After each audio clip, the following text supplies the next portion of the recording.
Hi friends.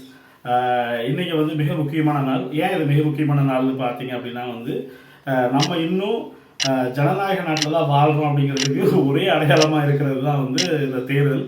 So இந்த தேர்தலை நம்ம சரியாக நாம் வந்து பயன்படுத்திக்கணும்.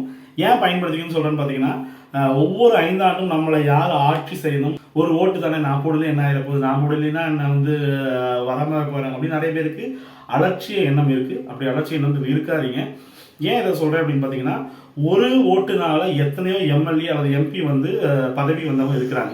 ஸோ இப்போ நம்ம போட போகிறது எம்பி எலெக்ஷனுக்குரியது. அந்த ஒரு ஓட்டு ஒரு எம்பியை தீர்மானிக்கலாம். அந்த ஒரு எம்பியோடைய ஓட்டு ஒரு பிரதமரை தீர்மானிக்கலாம். ஸோ ஒவ்வொரு ஓட்டும் மிக மிக முக்கியம்.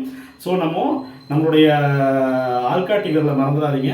இன்னைக்கு தினத்துக்கு ஓட்டு போடுங்க. குறிப்பாக நம்ம ஓட்டு போடுறதுனால யோசிக்க வேண்டியது என்னென்னா, நேற்று யார் நமக்கு வீட்டு காசு கொடுத்தா, நேற்று 12 மணிக்கு யாருக்கு கதவு தட்டி காசு கொடுத்தா அப்படின்னு யோசிக்காமல், நமக்கு யார் சேலை கொடுத்தா அப்படி யோசிக்காமல், கடந்த 5 ஆண்டுகள் நம்ம என்னெல்லாம் பண்ணோம், கொரோனா டைமில் நமக்கு என்னென்னலாம் சிக்கல் இருந்துச்சு, எவ்வளோ பேர் உணவுக்காக அலைஞ்சாங்க, எத்தனை பேர் வந்து ஊருக்கு போக முடியாமல் நடுவழியில் ரோடாக நடந்து போனாங்க, எத்தனை பேர் வந்து வட மாநிலத்திலிருந்து தமிழ்நாட்டுக்கு வந்த எத்தனையோ பேர் அகதிகளாக இங்கிருந்து ஒரு மாநிலத்திலிருந்து மாநிலத்துக்கு அகதிகளை போல நடந்து போனாங்க, இறந்து போனாங்க. இது எல்லாம் மனசில் வச்சு தான் நம்ம என்ன முடிவு பண்ணணும் அப்படின்னு பார்த்தீங்கன்னா, அவள் இன்னைக்கு வர தேர்தல் அன்னைக்கு நம்ம போடுற ஓட்டு மிக மிக முக்கியமானது.